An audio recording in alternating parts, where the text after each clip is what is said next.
a pobrezinha da geração Z, na verdade, é uma geração que está sofrendo porque ela está sendo educada por pessoas como nós, que não fomos desenvolvidos em soft skills. A educação profissional é um ponto de muita atenção para a Fundação Adwane, né? A gente está começando alguns projetos pilotos com o Senai, por exemplo, para trazer as power skills, para juntar com as soft skills com as hard skills.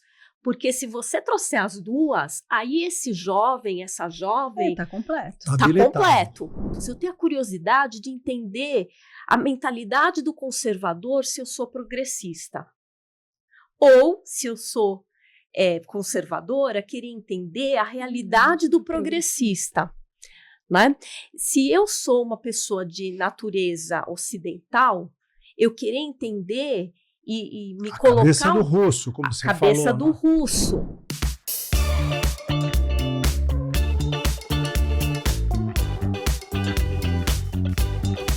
Olá, bem-vindos a mais um episódio do Dois Não Pode, comigo, Juliana Mansuri. Comigo, Augusto Pinto. E hoje temos uma convidada muito especial. Mas olha, essa convidada... Eu vou contar um pouquinho, eu fiz aqui um resuminho, pessoal, porque realmente é um tema maravilhoso, educação transformadora, o poder da educação para transformar o mundo. Né? E nós vamos contar um pouquinho da história da Fundação Adwane, que é uma fundação poderosíssima que atua, digamos assim, com foco no sul global e cujo objetivo principal é empregabilidade e empreendedorismo, olhando as mesmas competências que ela ensina, que a nossa convidada vai contar, que ela redesignou os soft skills por power skills. Adorei a redesignação. Mas hoje nós convidamos a Lúcia Rodrigues. A Lúcia é graduada em Letras pela USP, com mestrado em Linguística Aplicada à Educação pela PUC. Ela foi executiva por mais de 25 anos, com enorme experiência no setor educacional, especializada em projetos, inovação educacional e transformação digital, e atualmente a Lúcia é diretora de desenvolvimento de negócios e parcerias na Fundação Adwane, ou seja, ela leva a Fundação Adwane para o terceiro setor, para empresas, para universidades, para governo, tentando espraiar o máximo possível a riqueza de conteúdo que a Fundação oferece. Né? E o objetivo dessa Fundação Adwane, o Adwane Foundation, que é uma fundação de origem de um bilionário indiano, Ramesh Wadhwani, em parceria com outros bilionários que doam suas fortunas para a educação, enfatizam habilidades essenciais do século XXI, como comunicação, colaboração e pensamento crítico. Então, é essa basicamente a história que a Lúcia traz para nos contar hoje. E ela é uma apaixonada por essa história. É muito bom ouvir história de gente apaixonada, né? Mas, Lúcia, se apresenta para o nosso público. Quem é a Lúcia aí na fila do pão? Nossa, gente. Bom, obrigada pelo convite. Você. É sempre muito bom estar conversando com pessoas que buscam, né, trazer o bem por suas ações. Então, fico muito feliz, muito honrada de estar aqui. Eu sou Lúcia Rodrigues, mulher do José Augusto. Quase. E mãe do Luiz Henrique. Sou uma pessoa que teve um desafio muito forte há alguns anos atrás, né? Trabalhei por muito tempo num segmento ligado à vida corporativa, ligado aos negócios, também na área de educação, mas muito voltada ainda para a educação privada, para alguns nichos onde determinados aspectos educacionais chegam. E, perto dos meus 50 anos, eu resolvi mudar. Qual foi o gatilho, Lúcia? Ai, olha, o gatilho foi uma crise um breakdown, né, no final de ano. Curiosamente, estamos também no final de ano aqui. Mas totalmente diferente. Totalmente diferente dessa vez. Naquela oportunidade, eu tive um mal súbito, né? E caí, me machuquei, fiquei 23 dias internada. Nossa. Então, e naquele período, né, foi Ruim, mas foi bom, como tudo na vida. Como tudo na vida. Né? Porque foi bom, porque eu tive a chance, a oportunidade de parar para pensar. E fazer outras escolhas. E aí eu falei, puxa, eu posso fazer... Legal, eu cheguei onde eu queria chegar aqui, mas... Né? E o mundo? E o que eu vou deixar para trás? Qual vai ser o meu legado? E isso foi muito transformador, foi difícil, doeu muito, muito. Procurei Você abriu mão de muita coisa, né? Com certeza, né?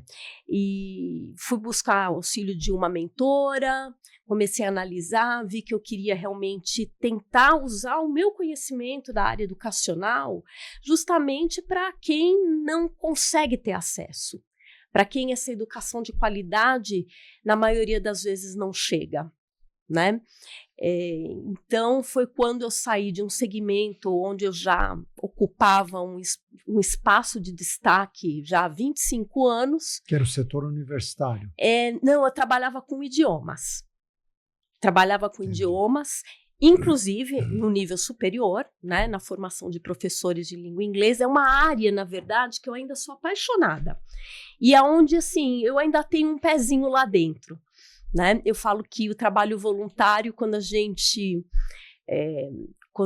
começa a fazer, ele não tem fim, né? Então, hoje, por exemplo, eu trabalho como voluntária na liderança de uma associação voltada para o desenvolvimento profissional de professores de língua inglesa no Brasil. Se chama Brass TESOL, é a maior associação de professores de língua inglesa na América Latina. Mas, então é uma área onde eu tinha bastante capilaridade, networking, referências e tudo mais, e deixei um pouquinho essa área de lado para buscar o terceiro setor. E foi aí que eu encontrei a Wadhwani Foundation. Então foi assim... Primeiro que eu fico muito grata à fundação de ter enxergado em mim o potencial de fazer um trabalho em prol da causa da fundação, né? É uma história apaixonante, porque tudo começa com Romesh Wadhwani, um indiano que hoje está nos Estados Unidos, mas que, graças a uma bolsa de estudos que ele conseguiu para estudar tecnologia, ele sai da Índia na década de 60, vai para os Estados Unidos, estuda tecnologia lá, começa a abrir empresas na década de 60 em inteligência artificial. Jura? Nessa época? Brincadeira. Olha. Tá? A primeira empresa... Assunto antigo, então, esse. É antigo. Antiquíssimo. Não, mas se você colocar no Google, coloquem agora no Google, inteligência artificial, vocês vão ver que as primeiras iniciativas de desenvolvimento de inteligência artificial são de 1956. Né? As primeiras IAs que faziam partida de xadrez. Essas né? são anos 80, né? Não, mas tem mais. Pode ir, olha lá atrás, tem antes. A gente tem há muito tempo já essas partidas de xadrez, de essa do paciência, Kasparov foi marcante, tranca. Mas já era resultado de um trabalho que começou antes. Sim. Né? Então, esse indiano fabuloso, né, Romesh Wadhwani, ele sai do nada e ao longo aí da vida empreendedora dele na área de tecnologia, ele se torna um dos grandes bilionários indianos. Ele tem hoje um conglomerado de 39 empresas no Vale do Silício, Uau. Todas voltadas para o desenvolvimento de inteligência artificial generativa. É um trabalho magnífico porque ele sempre descreve que é a inteligência artificial para o bem... 1943, aí, pessoal. Olha que belezinha. A gente acha... É que só o ChatGPT é que fez as pessoas perceberem o poder da inteligência artificial, mas ela é muito antiga, né? E as empresas do Dr. Romesh, elas investem em IA não para ser essa IA como de chatbot, mas ele desenvolve IA para a área de varejo, para a área de agricultura e para a área da saúde. agentes de IA, que é diferente de um bot, né? Isso, exatamente. Então, para dar um exemplo, assim, porque a gente tem dificuldade de enxergar IA que não seja o ChatGPT, ou Gemini, ou o Copilot, né? Uma iniciativa de IA desenvolvida pelas empresas do Dr. Romesh na Índia cria um painel, por exemplo, um grande sticker, né, que é colocado dentro de uma fazenda, em várias regiões diferentes da fazenda, e os insetos vão colando ali.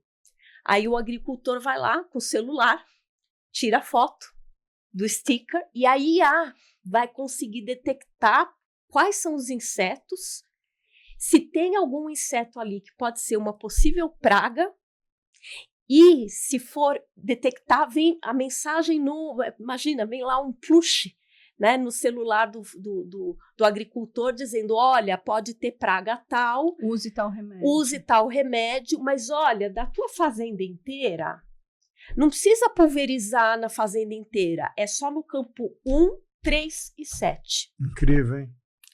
Então, com isso, a gente evita o uso indiscriminado de remédios, né? Assim, usar só aquilo que realmente é necessário, usar corretamente, não usar antes só para, vou passar o remédio preventivamente e põe o remédio em tudo. Não, ele vai usar o remédio só se precisar, onde precisa, então ele gasta menos dinheiro com pesticida, o alimento ele vem melhor, ele ganha produtividade, o preço do alimento cai, então isso, e assim, o agricultor ali dá custo baixíssimo disso, né? Baixíssimo, porque são telinhas só pro bichinho grudar. Pegar uma amostra. E a IA vai lá pela fotografia, ela consegue detectar se tem alguma chance de dar uma praga ali na plantação. Então, isso é um exemplo de como a IA pode ser usada para o bem comum, porque isso pode ser uma tecnologia usada por uma grande fazenda, mas também numa agricultura familiar e tudo mais. Então, assim, é incrível, né? Como toda ferramenta, a inteligência artificial, ela pode ser usada para o bem e para o mal. Sempre, tudo. Tá na mão do ser humano tomar as decisões corretas. E aí, voltando ao Dr. Romesh Wadhwani, né? No ano 2000, ele já é um grande bilionário, ele abre a Fundação Wadhwani, naquele momento mirando a Índia, que é um país com uma taxa populacional enorme, gigantesca. Hoje é o maior. Passou a China no ano passado, e com uma taxa de pobreza muito alta, né? Então, ele abre a fundação naquele momento mirando trazer desenvolvimento socioeconômico e dignidade para o povo indiano. Mas 12 anos depois, ele é convidado pelo Bill Gates a participar de uma iniciativa que todo mundo já ouviu falar, mas não sabe o nome, que é o Giving Pledge, né? Que é a promessa de doar. Então, foi uma iniciativa encabeçada pela Melinda Gates, Bill Gates, Warren Buffett, em que eles convocaram os grandes bilionários do planeta a doarem parte das suas fortunas para causas importantes na humanidade. Então, exemplificando, o próprio Bill Gates e a Melinda Gates, eles têm o Melinda and Bill Gates Foundation, que tem como causa a erradicação da pobreza. Né? Então, eles trabalham tentando tirar as pessoas que estão pobreza extrema. Né? Mas cada signatário do Giving Pledge escolhe uma causa que se identifica. Que tem que ter a ver com a história da pessoa, né? Então, obviamente que o Dr. Romesh Wadhwani se mobilizou na causa da renda, né? Do trabalho, pensando tanto no emprego como no empreendedorismo. Porque as duas formas geram renda. São lados opostos da mesma moeda. Sem nem ser opostos, né? De certa maneira, quem emprega dá emprego. E quem emprega precisa do empregado. Então, Então, assim, ele assumiu essa causa da empregabilidade do empreendedorismo, né? Desde 2012, então aí que a gente começa um movimento de estratégia global. A gente trabalha unicamente para o sul global, então a gente entende que o norte... O que é sul global para vocês? É tudo que está abaixo da linha do Equador, mas óbvio tem algumas exceções, por exemplo, eu trabalho no México, né? Mas a gente mira os países em desenvolvimento, né? Então, é basicamente América Latina, África e Sudoeste Asiático.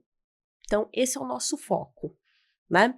Não que não haja pobreza e necessidade de investimento em empregabilidade, empreendedorismo em outros países, mas que a situação menor, né? É muito mais emergente e relevante quando a gente olha para o sul global.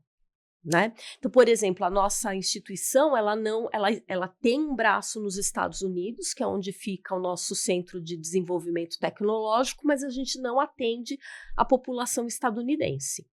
Né?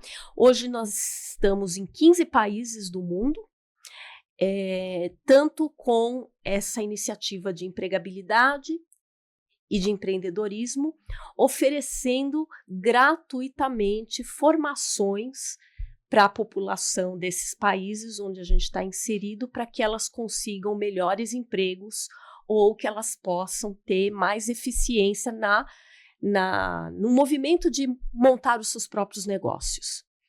E como isso é feito? Como são oferecidos esses cursos? Então, os cursos, como eu disse, né, são duas áreas diferentes. Né? Eu vou falar primeiro da de empreendedorismo, e depois falar da de empregabilidade, que é onde eu atuo de maneira mais direta. A de empreendedorismo, a gente tem um programa chamado Ignite, né, que tem aquela ideia da explosão, da ignição, e que tem por objetivo pegar pessoas com um desejo de fazer um trabalho empreendedor e ensiná-las a desenvolver um modelo, né, um projeto que leve a um modelo de negócios que tenha mais chance de prosperar. A gente vê que, infelizmente, as taxas, né, quando você pega as startups, por exemplo, 1 de cada 10... Taxa de mortalidade altíssima. 2 de cada 10 prosperam. Isso é muito ruim, né? Porque aquela pessoa que se envolveu na montagem daquele negócio acabou perdendo seu investimento. Se frustra, fala, então isso aí não é para mim, né? Mas, na verdade, o que essas pessoas precisam é de um melhor encaminhamento. E aí a gente está falando de vários aspectos, a gente está falando de precificação, a gente está falando... Bom, começa lá atrás, né? Nas ideias. Então, assim, eu tenho uma ideia boa, mas eu tenho público para consumir essa ideia? Esse público está onde eu vou montar meu negócio? Qual o preço que eu vou colocar nessa minha ideia? Como que eu vou divulgar para que as pessoas saibam que eu tenho essa ideia, esse produto ou esse serviço e que está aqui à disposição de todos? Como que eu vou organizar o meu marketing? Como que eu vou organizar as minhas finanças, né? Quanto tempo demora para eu começar a poder tirar dinheiro do meu negócio? Então, tem uma série de etapas que precisam ser pensadas e tem processos para isso. Em geral, as pessoas pulam sem essa orientação. Exatamente. Né? Ou mergulham com pouco conhecimento e se frustram, né? Cometem acabam erros. pulando etapas, né? Agora, Lúcia, tanto na questão do empreendedorismo como da empregabilidade, os Power Skills são a ferramenta? Então, como é que você conecta esses dois lados? Então, vamos lá. Na área de empregabilidade, o nosso foco é o desenvolvimento de competências humanas, competências socioemocionais, comportamentais ligadas ao mundo do trabalho. Essas competências, elas são super importantes, tanto para quem vai ser um empregado, né, vai buscar um emprego formal, como para quem vai para a vida empreendedora. Então, a gente tem essa... E elas são muito conhecidas como soft skills, né? Em espanhol, competências blandas, né? Mas a gente trocou esse nome para Power Skills. Adorei. Porque soft dá aquela ideia de que é um negócio fraquinho, frágil, pouco importante, né? O bacana dos soft skills é que fica mais fácil de ver os soft skills e as hard skills. Né? Então, as competências técnicas, né? Então, se eu vou montar aqui o microfone, quer dizer, onde que vai o fio, de que maneira eu prendo, como é que eu conecto os elementos aqui dentro para que a voz seja captada do jeito certo. Isso é hard skill. Né? Usar o microfone é o soft skill. Exatamente. Agora, comunicar-se, falar, sorrir, né? Isso são soft skills. Entender de quem vai usar o microfone, se prefere o microfone mais perto ou mais longe, isso não tem a ver com a técnica. Né? Então, essa divisão de hard skill e soft skills, nessa hora, o nome é bem interessante. Mas vejam, a gente veio de um século em que o mais importante eram as hard skills, porque o conhecimento tinha que ficar memorizado na nossa cabeça. Se eu não tivesse algum conhecimento na minha cabeça, eu ia ter que ir até uma biblioteca. Vocês tiveram Barça? Eu tive. Mirador, Barça, conheci. Então, a gente tinha que ir na Barça. Uma loucura. Né, e procurar informações ali. Então, o acesso ao conhecimento era muito difícil. Então, era muito importante eu ter tudo aquilo que eu precisasse para o meu trabalho memorizado aqui na minha cabeça. Então, foi a época dos manuais, né? Então, se eu esquecer como é que eu junto as coisinhas aqui no microfone, eu puxo o manual, né? Então, foi o século das hard skills. Só que agora, com as tecnologias emergentes, a informação está aí. A informação está, né? A um clique. Você escreve ali, você fala e aparece. Antes era pelo Google, pelas ferramentas de pesquisa, agora com as ferramentas como o ChatGPT, o Gemini, Perplexity, Copilot e outras tantas, você pergunta lá, e se ficar obscuro, ela explica melhor, e você pode ficar questionando. Você se explica melhor também, né? Então, assim, porque o Google, por exemplo, ele te encaminha para websites links, que talvez tenham a resposta. Né? A diferença do ChatGPT e seus similares é que ele vai buscar nos websites e faz um compiladão. E te responde aquilo que você quer saber.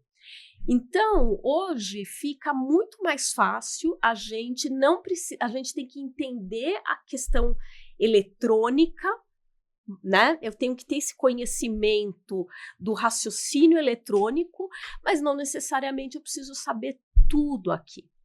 Aí talvez, desculpa de interromper, caiba uma pergunta que está bem no contexto, que é a seguinte: para você usar bem a inteligência artificial, você tem que saber perguntar. Exatamente. Saber perguntar é um soft skill, é um power skill? Absolutamente, absolutamente. Porque tem um monte de coisa por trás do saber perguntar. Né? Sim, sim. Então, existe uma coisa que chama-se prompt. Né? Hoje tem engenheiro de prompt. Né? Exatamente. Hoje tem pessoas especializadas em que é a maneira como que você vai perguntar para uma IA qualquer coisa. Né? Então, quanto melhor for a qualidade da sua pergunta, também melhor será a qualidade da resposta.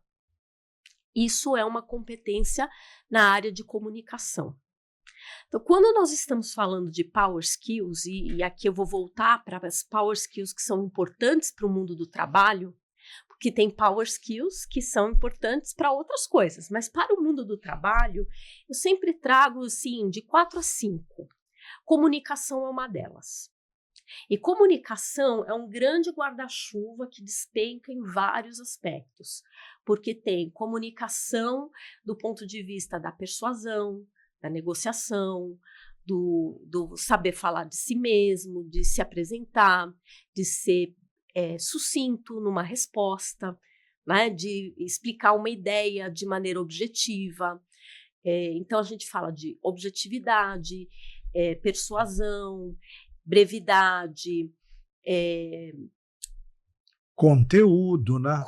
Porque se você não tem conteúdo, nada disso vai funcionar. Óbvio. E mas aí cabe uma pergunta. Hoje as pessoas têm muito menos conteúdo do que as gerações anteriores. Porque elas são rasas. O vício da internet é 1 centímetro de profundidade. Elas não leem. É tudo muito rápido, muito superficial e mudando o tempo todo. Como você consegue enxergar o desenvolvimento dessa soft skill tão importante que é a comunicação com uma pessoa que não tem repertório, que tem conteúdo restrito? Não. Então, o conteúdo, o conhecimento geral de mundo, ele depende da sua dieta, da sua dieta midiática, né? Então, é engraçado que esse é um campo que, assim, eu tenho uma formação também em educação midiática, que é uma coisa que não é exatamente uma power skill, não é uma soft skill, mas é uma competência como a competência digital. O que é educação midiática? É você... Antes, as informações eram restritas. Eu tinha que ir lá na Barça. Eu cansei de ir lá no Centro Cultural de São Paulo, né, que era aquela biblioteca gigante e tal, buscar coisas, fazia xerox, né, e levava para casa. Porque biblioteca circulante, lembra? Você tinha uma fichinha, emprestava um livro para ler. Exatamente. Hoje é o contrário. Hoje é uma cachoeira de informações caindo. E como uma cachoeira de informações caindo, você tem informações de todas as naturezas. E tem muita informação falsa também, né? Então, a dieta informacional é você se alimentar, você pensar onde eu quero colher as minhas informações. Ou eu vou deixar o celular me alimentar sem eu ter... Sem critério, sem né? eu decidir por mim quem que vai me trazer as informações que eu preciso.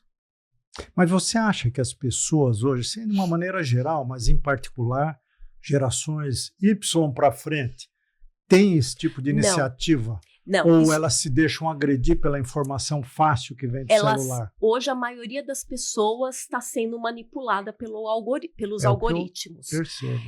A escola é que precisa assumir o papel de trazer o letramento midiático para dentro do currículo. Então, quando a gente fala de educação transformadora, tem a ver com trazer a competência digital para o currículo das escolas, a competência, o letramento midiático para dentro do currículo das escolas. Mas vai acontecer, porque não tem como as escolas lutarem contra todos esses chats aí da vida, né? Então eles vão ter que trazer isso como aliado. Mas é mais do que lutar, Ju. Elas têm que assumir uma responsabilidade de ensinar esses alunos ao que pegar, como perguntar, como saber se aquilo tem uma fonte confiável, né? Exatamente. Você recebe uma resposta, você não sabe de onde vem hoje, né? Não, e mais do que isso, né? Eu sempre gosto de trazer um tema polêmico. Então, vamos pegar aqui, por exemplo, a questão da guerra na Ucrânia. Né? A gente tem uma leitura ocidental totalmente do que está acontecendo ali. Como é que será que os russos enxergam? Então, olha que exercício interessante seria se a gente pudesse se deslocar aqui da Lúcia, que vive no Brasil, né? E pudesse me colocar dentro do contexto das pessoas que estão ali na Rússia e que devem se sentir, como se diz, que deve sentir que o Ocidente causa algum tipo de ameaça, né? Ou, no mínimo, incompreendidas. Então, assim, você ter uma competência ligada a essa questão midiática tem a ver com você falar assim, deixa eu ouvir lados diferentes da história. Deixa eu ler... E como está faltando isso hoje, né? Deixa eu ler aqui o Estado de São Paulo, a Folha de São Paulo, mas deixa eu ler também o Le Monde, deixa eu ler também um jornal ali da Arábia Saudita, deixa eu ler... Eu leio muito um jornal chamado China Daily. Jura? Chinês. Ele é um jornal chinês, mas ele é escrito em inglês. Então, ele traz a leitura dos acontecimentos do planeta sobre a perspectiva de quem vive na China. E sim, muito curioso, porque as leituras de mundo são diversas, né? Mas, Lúcia, deixa eu te fazer uma pergunta nesse sentido. Aceito totalmente o que você está colocando, que a gente tem visões muito caixinha, né? Mas o problema é a mediação. Se eu tivesse a visão do russo, do ucraniano, do mundo ocidental como um todo, como é que eu medio a opinião para chegar à verdade? Existe essa verdade ou existem muitas verdades, dependendo do ângulo que você olha? Eu acredito que existem muitas verdades, né? Eu acho que a gente faz recortes da realidade. O nosso, né? O nosso interesse. E não entender que justamente essa é uma necessidade humana. A gente não consegue a amplitude da realidade como um todo. A gente faz recortes. E isso é que faz eu ter uma opinião diferente da Juliana. Né? Que no limite leva a uma guerra. Agora, o que acontece hoje é que a falta de power skills, entre elas a da empatia, faz com que qualquer pessoa que tenha uma opinião diferente da minha seja meu adversário. Então, nós lutamos. E o quanto é saudável você ter uma opinião diferente, né? Importante, necessário. Exatamente. Então, aí voltamos a uma outra power skill, que é a colaboração. Eu entender que é importante eu ter, se eu for fazer um time de trabalho aqui, eu quero trazer a Juliana, porque justamente pelo fato dela pensar diferente do que eu penso. É muito comum as pessoas se juntarem em bolhas, tanto assim, entre amigos, colegas, times de trabalho e assim por diante, que são pessoas muito seus iguais. Você fica na zona de conforto. Tudo, por mais que você discorde um pouco aqui, um pouco brigar ali, no X é fácil, né? Mas você está mais ou menos ali com pessoas com mentes afins. Mas isso não te impulsiona para criar coisas novas. O que você está dizendo é que os power skills, eles não geram convergência, mas eles geram, digamos assim, paciência para olhar a vida pelo ângulo do outro lado. Tem isso, mas tem momentos em que você tem que usar a tua comunicação, por exemplo, para chegar num consenso mínimo. Né? Também essa compreensão do como consenso... assinar o COP29 lá, um relatório assim, que seja... Ninguém vai concordar com tudo, então vamos ver onde nós concordamos. Então, quando a gente fala de comunicação, né, a gente não consegue só separar a comunicação de outras power skills, como a empatia, como a capacidade de gerir conflitos, como a capacidade de me colocar no lugar do outro, como enxergar a diferença do outro como uma riqueza. Né? Hoje, o diferente... O outro está me proporcionando essa visão, tem que aproveitar. Isso que você está falando. Exatamente. Que você não tem, você pode ter a oportunidade de ver através dele. Aprender, né? Aprender através da diferença que o outro traz. Então, eu acho que, assim, eu sou uma otimista. Somos duas. Eu acredito... Eu tô no meio. Não, eu sou muito otimista. Eu também. Até porque, olha, há 2 séculos atrás, 3 séculos atrás, a gente levava os filhos no domingo para ver as pessoas serem executadas na praça. Terrivelmente executadas, com tortura, queimadas. E assim, falam, mas isso foi há 3 séculos atrás, 4 séculos atrás. Mas tudo bem, historicamente isso é uma fração de segundos. Hoje a gente já, assim, seria abominável algo nesse sentido. Então, eu sinto as mulheres discriminadas há 70 anos atrás. Escravidão, 100 e poucos anos. Né? Então, eu sou uma otimista, né?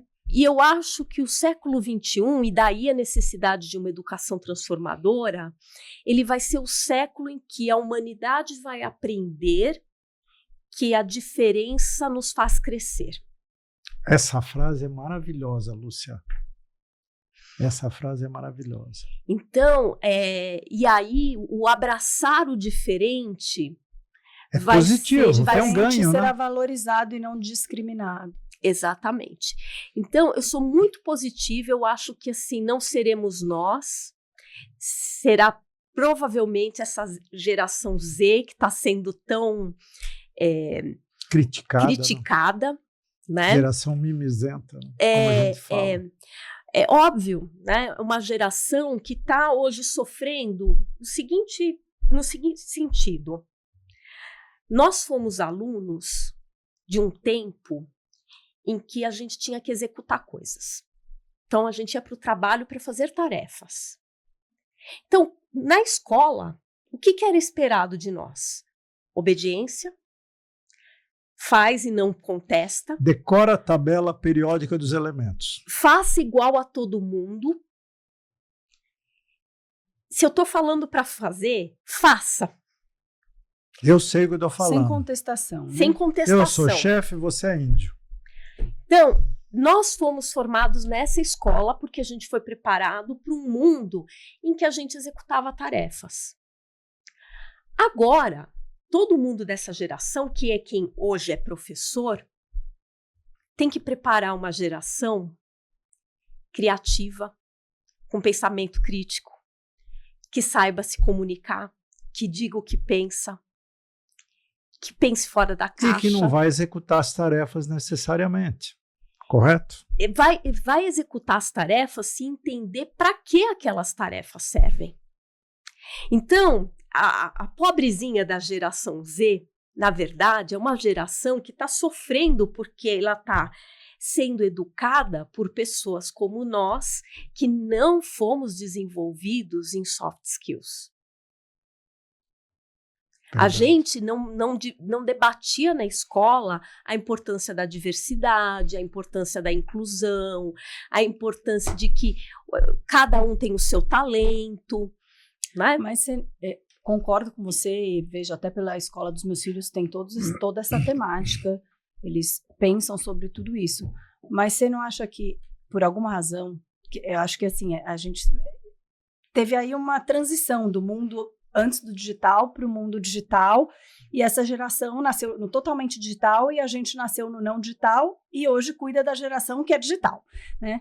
Então, eu acho que existe esse conflito. Mas você não acha essa geração um pouco mais despreparada até para debater, por ser mais raso na informação, porque a informação é abundante, pouco mais despreparados para comunicação, para debate, para trazer ideia e para não provar, mas para explicar o porquê que você pensa daquele jeito? Absolutamente, concordo 100%. Esse é um dos desafios. Então, quando a gente fala hoje das estruturas educacionais, tanto da educação básica quanto do ensino superior, esse é o ponto, né, o drama do momento.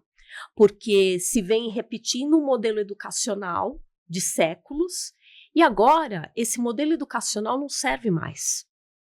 Então, pode proibir celular na sala de aula. Não é isso que vai capturar o interesse do estudante. Zero. Não que não tenha que proibir, mas não é isso que vai capturar o interesse do estudante. É uma mudança curricular, né? Precisa ter processos avaliativos em que o aluno é comparado consigo mesmo e não com os outros, e em que a diversidade de talentos seja valorizada. Né? Então, hoje, a escola ainda não traz isso. A escola dos meus filhos traz um pouco já, viu? Mas, mesmo assim, tá na transição. Tá na transição. Já traz isso, já é por projeto, já avalia você com você mesmo. Holístico, aprendizado holístico. Eu tenho até dificuldade, que eu falo, gente, mas e o vestibular, né? Tem que ter um pouco de regra aqui nesse negócio. Mas Julie, é a transição. Mas quando você fala da escola pública, por exemplo, ainda é metodologia antiga, que né? Atende aí a grande parte da população brasileira, a gente tem problemas muito gigantescos, né? E que passam aí pelo currículo, por formação de professores, por condições de trabalho, né? Então, assim, precisa ser feito um olhar, né? E vejam, e hoje, quando a gente olha a educação brasileira pública, a gente fez grandes avanços na parte dos anos iniciais. Então, se a gente compara, por exemplo, com 50 anos atrás, metade da população brasileira era analfabeta. Hoje, nós temos 5% de analfabetos. Mas tem muito analfabeto funcional, né, Sim, Luciana? mas Mas assim, melhorou. mas melhorou. Né? É como quando a gente vai para um teatro e fala assim, aqui quem fez faculdade? Um monte de gente levanta a mão. Né? Aqui, quem a mãe e o pai fez faculdade? Menos gente levanta a mão. A avó, ninguém. Quem a avó fez faculdade? A avó ou o avô? Quase ninguém levanta a mão. Então, é cíclico isso, mesmo. Né? Então, a taxa de analfabetismo tem diminuído bastante no Brasil. Tem muito ainda. A gente não pode ter criança analfabeta e nem esse vácuo do meio que é o analfabeto funcional. Mas a gente tem evoluído. Se a gente olha os dados da educação ali, da educação infantil, os anos iniciais, a gente tem visto algumas coisas positivas. Onde a gente está totalmente perdido enquanto nação é no ensino médio. Né? Então a gente vê que já estamos no 3º ou 4º novo ensino médio. Né? E no Brasil, o ensino superior também não é lá essas coisas, né, Lúcia? O ensino... Teve muito volume, muita massificação e baixíssima qualidade. A gente tem uma questão no Brasil que a gente acha que só o ensino superior é que vai dar emprego. Mas não precisava ser assim. Né? A gente poderia ter, e eu advoco muito pela ideia do ensino médio profissionalizante. Ensino mais técnico. Né? O ensino técnico. Quando você vai para grandes países desenvolvidos na Europa, por exemplo, tem países que 56% dos jovens que estudam ensino médio fazem de forma profissionalizante. E fazer um ensino médio profissionalizante não quer dizer que aquele aluno vai ficar... Mas já tem o primeiro emprego de mais qualidade, né? Exatamente. Em vez de ser empacotador de supermercado, que está tudo certo... Ele vai trabalhar... com eletricidade, com hidráulica, qualquer coisa assim. Ele pode trabalhar na indústria, ele pode trabalhar na área de serviços, ele pode... Consegue se inserir mais cedo dentro daquilo que ele está buscando. E aí ele começa a ganhar maturidade, ele começa a ganhar conhecimento de mundo, necessidade. E num país com a desigualdade como a nossa, é importante, né, essa introdução um pouco mais Nossa, para o Brasil, mais do que a Europa, sem dúvida. A gente tem países na Europa que 56% dos jovens fazem ensino médio. No Brasil é 11%. Nossa, né? É muito baixo. Então, mas assim... inclusive, a educação profissional é um ponto de muita atenção para a Fundação Adwane. Né? A gente está começando alguns projetos pilotos com o Senai, por exemplo, para trazer as power skills, para juntar com as soft skills com as hard skills. Porque se você trouxer as duas, aí esse jovem, essa jovem... Está completo. Está completo. E aí o caminho para uma jornada de carreira, e aí sim trazer o ensino superior para pavimentar essa jornada de carreira e ter uma transformação de vida, fica ali muito mais viável. Né?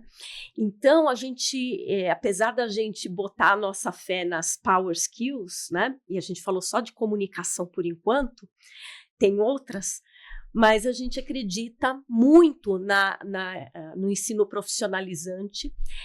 De novo, eu sou muito otimista, né? A gente vê, por dados, crescimento da oferta do ensino profissionalizante no Brasil. Vários estados, governadores de direita, de esquerda, de centro, você vê que isso é um movimento que não está ligado a nenhum tipo de ideologia política. E nem a capacidade financeira, porque você pega Pernambuco, é uma referência para o Brasil, né? Absolutamente. E não está longe de ser o estado mais rico, mais poderoso do país. Então, assim, a gente vê, por exemplo, agora tem o governo federal que soltou a lei de que os estados vão ter um tipo de um cashback dos impostos que eles pagam para a União para cada vaga de educação profissional de ensino médio que os governadores abrirem, vaga nova. Então, é um incentivo financeiro, porque muitas vezes precisa do incentivo financeiro, né? Então, a gente já vê vários governos estaduais se movimentando para ofertar mais vagas de educação profissional para a nossa população. Eu sou muito favorável a esse tipo de movimento, mas tem que trazer as soft skills. né? Tem que trazer as power skills. Tem também pessoas que chamam de human skills. Eu gosto. Né? As competências humanas. Então, as outras são as técnicas e tem as humanas, né? Então aí a gente falou de comunicação, né? Mas a gente tem que falar de relacionamento. Esse é um grande desafio. Porque comunicação ela é até mais fácil de você fazer treinos. Você aprende, né? E você consegue melhorar com mais facilidade. Nas plataformas de aprendizagem da Fundação Adwane, a gente tem 2 IAs que fazem uma que é para treinar para entrevista de emprego. Já usei, maravilhosa. Né? Então, tem lá a pergunta, como se você estivesse diante do recrutador e você responde. E a IA avalia, vai avaliando, dá recomendações. E falando assim, olha, aqui melhora nisso, melhora no vocabulário aqui, dá um exemplo. Então, com isso, você fazendo várias vezes, você vai melhorando. A gente tem a IA, que é o preparador de pitch. Né? Então, assim, você tem 2 minutos para falar de si mesma. Vai. Né? E aí ele te avalia. E aí você tem que falar de si em 2 minutos. E os jovens têm enorme dificuldade para isso. Enorme. E hoje, como os processos seletivos, inclusive, estão muito pautados no candidato fazer um vídeo e mandar, a nossa ferramenta de preparador de pitch, quando chega no pitch, joinha, ele já vira ali um vídeo para a pessoa mandar para o recrutador, inclusive. Né? Então, comunicação é um desafio, né? Mas ela é mais fácil do que as competências ligadas a relacionamento. Quando a gente conversa com RHs, é unânime que você contrata pelo técnico e demite pelo comportamento. Posso fazer uma pergunta nesse âmbito? Você falou do diálogo, né? Mas uma coisa que também eu acho que é uma preocupação é a perda da capacidade dialética, a capacidade de debate. A nossa geração, a gente se expunha muito a debates, desde o centro acadêmico, na escola, os partidos políticos, que a nossa geração, depois da ditadura, meio que se afastou, parte do nosso problema está aí. Hoje, a garotada não quer saber de debater. Ou você está comigo, e aí não tem diálogo. Mas porque isso você não debate. Tem uma explicação para isso. Tem a ver com as bolhas. Então, o que é as bolhas? Né? O que são as bolhas? Quando no mundo da internet, se você for lá e pesquisar uma foto de um gato, o algoritmo vai entender que provavelmente ou você tem um gato ou você quer ter um gato. E aí ele começa a te mandar um monte de coisa de pet shop, de lugar para comprar gato, de comprar comida para gato.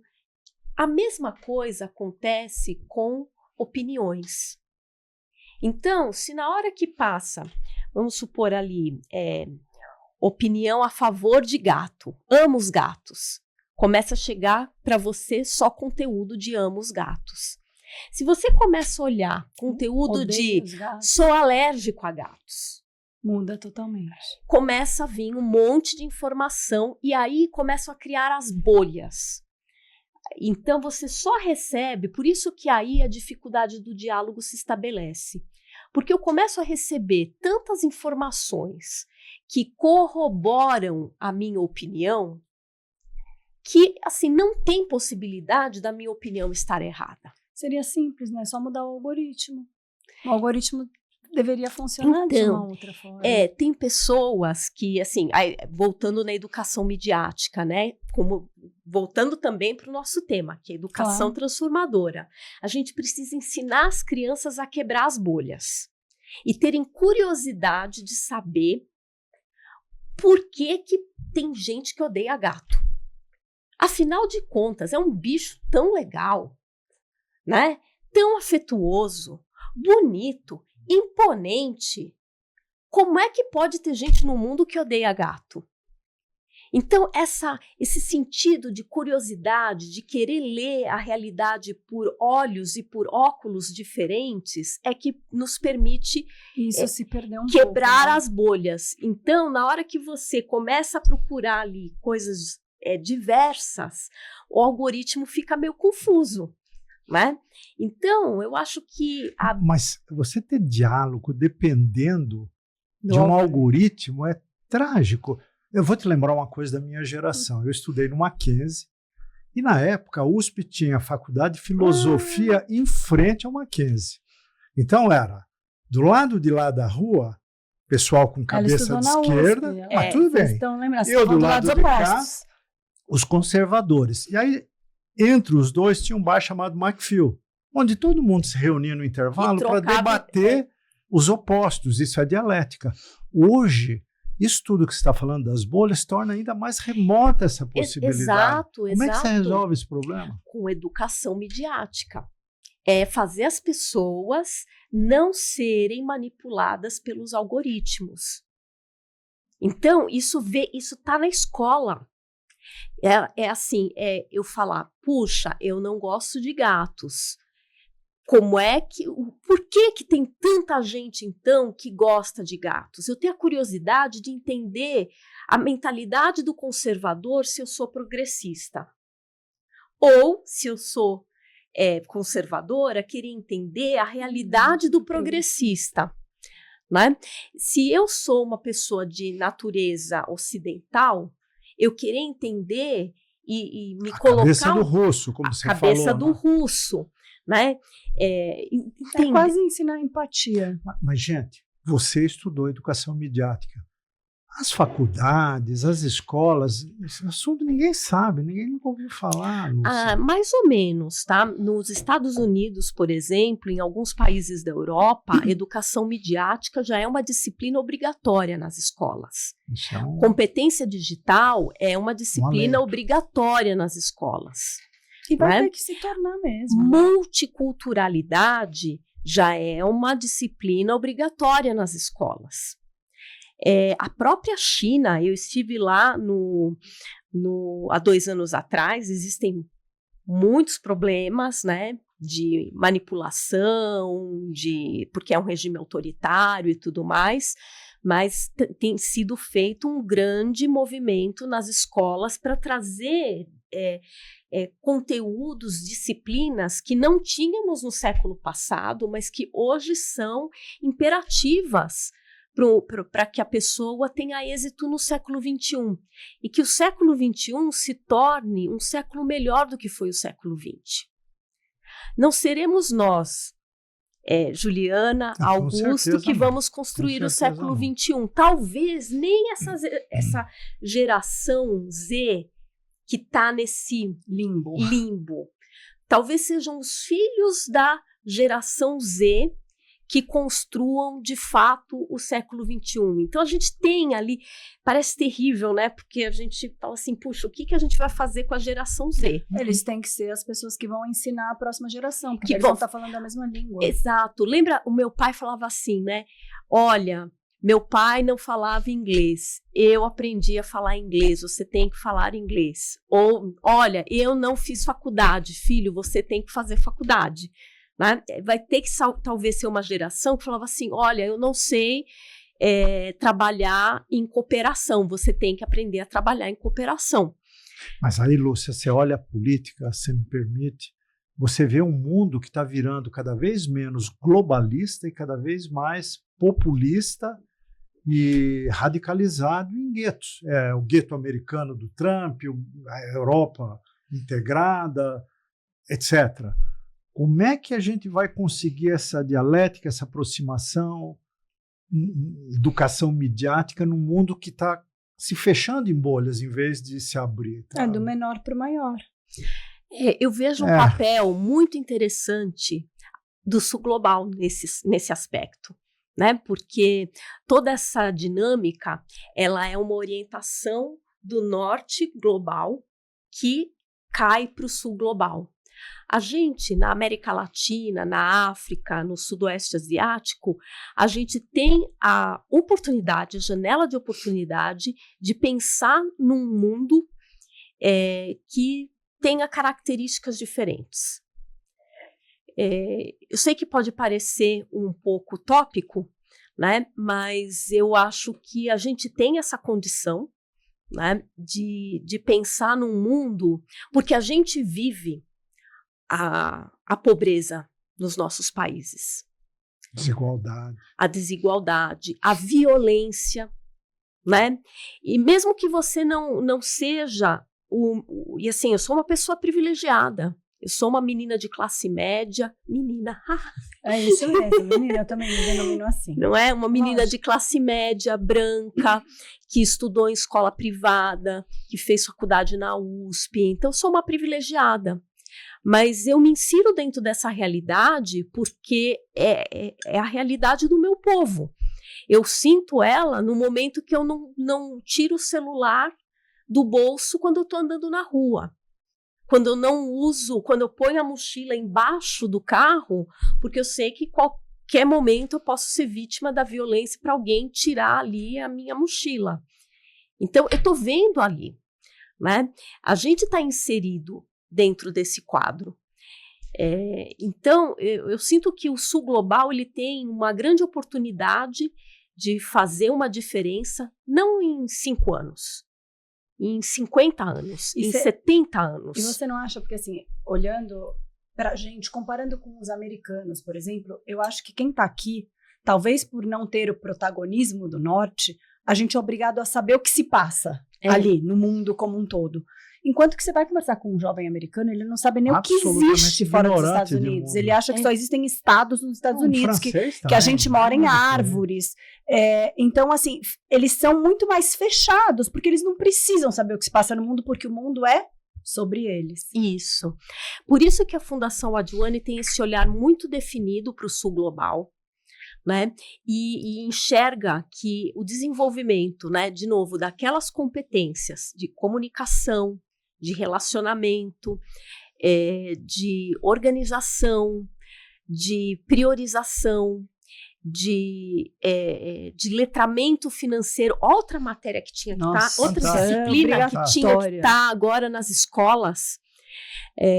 Para a gente oferece, né, formação nessa. Vamos falar sobre isso. Que acho que tem tanta coisa rica. A gente oferece justamente, né, algo que poderia servir como disciplinas escolares de forma totalmente gratuita para qualquer escola, para qualquer entidade formadora. Tudo EAD, né, para explicar para o nosso público. A gente tem o conteúdo no digital que pode ser realizado de forma 100% digital ou no formato híbrido, né, em que parte do estudo é feito no digital e a outra parte é feito com professores realizando. Na fundação? Não, nas entidades, na escola, na ONG, na empresa. Vocês mandam professores.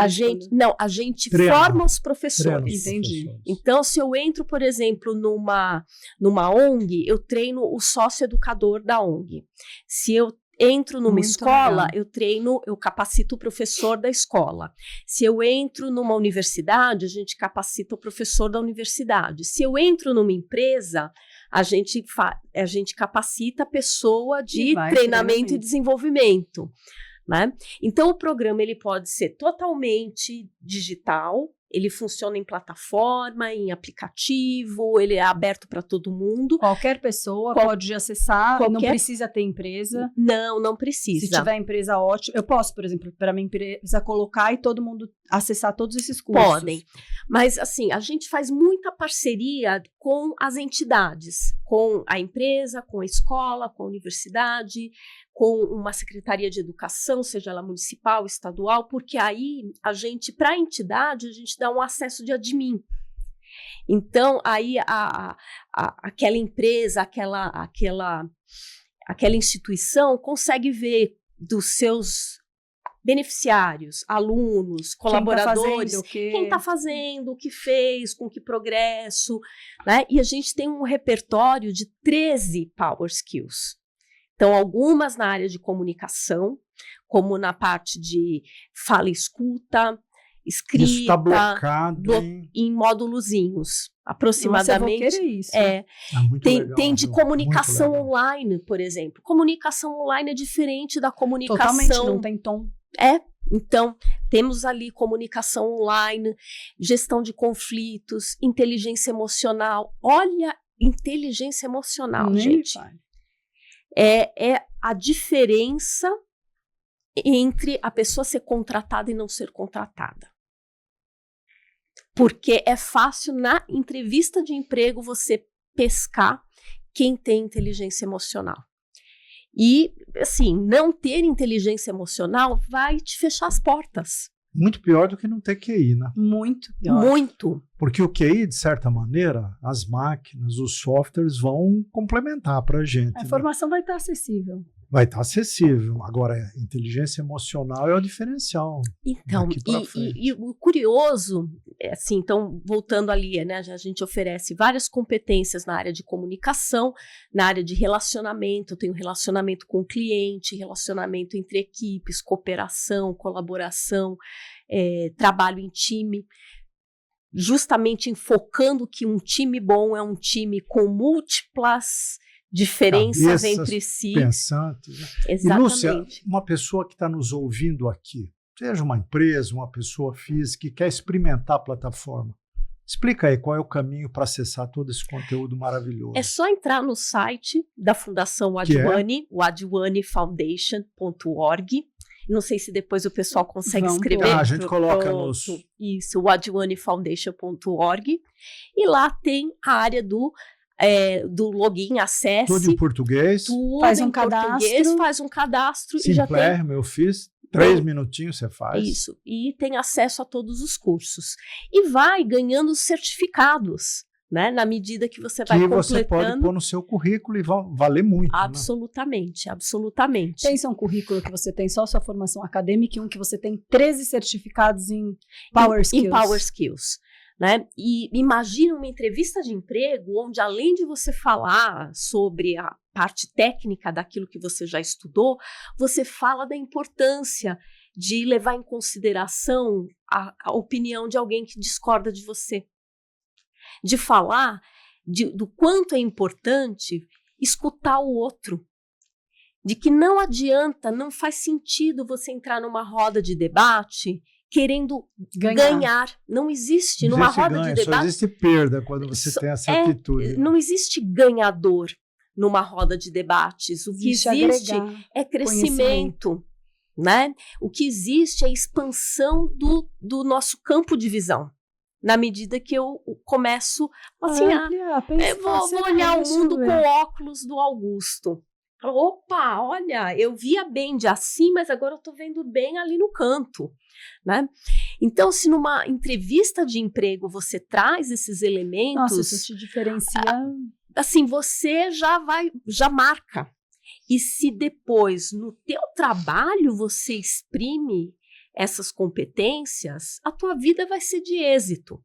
Seja trabalhando formalmente, CLT, ou empreendendo. Porque essas competências valem no teu dia a dia, com seus clientes, com os seus colaboradores, até com a sua família, com os seus fornecedores, com os seus amigos. Eu acho que até para ser feliz, porque relacionamento é um dos fatores mais importantes para a felicidade relacionamento, humana. E aí tem, assim, relacionamento ele é um bololô de coisas. Porque ele traz questões, você tem que saber se comunicar bem para estabelecer bons relacionamentos. Você tem que ter empatia para ter bons relacionamentos. Você tem que ser curioso, ter vontade mesmo de entender o que o outro pensa. De se ela fala assim, eu odeio gatos. Por quê? Me conta, Ju, por que você odeia gatos? Ela vai me contar uma história de alguma coisa que aconteceu com gatos e que fez. E assim, então, se eu ter a curiosidade verdadeira de querer ouvir a história da Ju com gatos ou com qualquer outro tipo de assunto que faz ela ter um bloqueio e falar, não, esse assunto eu não gosto, eu não quero, eu não concordo, né?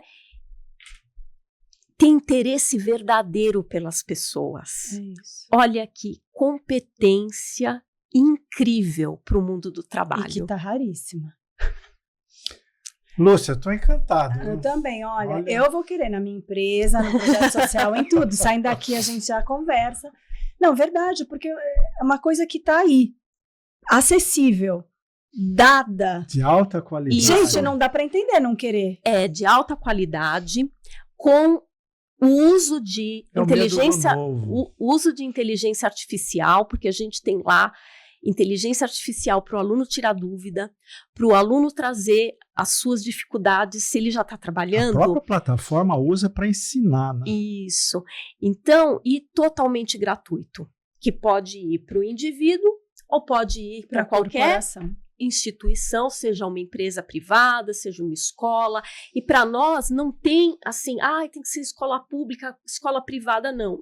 Para nós é indiferente, a porque gente quer ampliar o desenvolvimento humano. A gente precisa acreditar que o Brasil pode ser um país que no final do século XXI, vamos pensar em 2099? Não, menos, vai, para eu estar vivo. Não, mas assim, é isso, é 2099, nós não estaremos aqui. Não sei, se a gente viver 120. Há quem diga, né, que a medicina vai... É que sabe, né? Mas pensar que em 2099, o nosso país pode ser uma das grandes potências no mundo. Pode. E a gente tem tudo para ser uma grande potência, porque a gente tem uma população maravilhosa, uma população criativa, a gente tem, apesar de todos os problemas de racismo, que a gente vive isso aqui no Brasil, tem racismo sim, mas a gente tem uma grande diversidade multicultural na nossa população. E tem uma cordialidade única no mundo, né? A gente tem recursos, riquezas naturais maravilhosos. Abundantes. Falta educar esse povo. Território, nós temos território fértil para plantar, né, com sabedoria, preservando a natureza e tudo mais. Então, eu acho que assim, se a gente investir em educação transformadora, a gente pode transformar. A gente vai, porque nós somos o povo aqui, do país, do novo mundo, não foi? Nossa, olha, eu comprei o Brasil agora. Não é? Adorei, Lúcia. Adorei, Nossa. daria pra gente ficar 3 horas aqui falando com você de cada soft skills. Certamente. Você vai voltar, vou te convidar para voltar.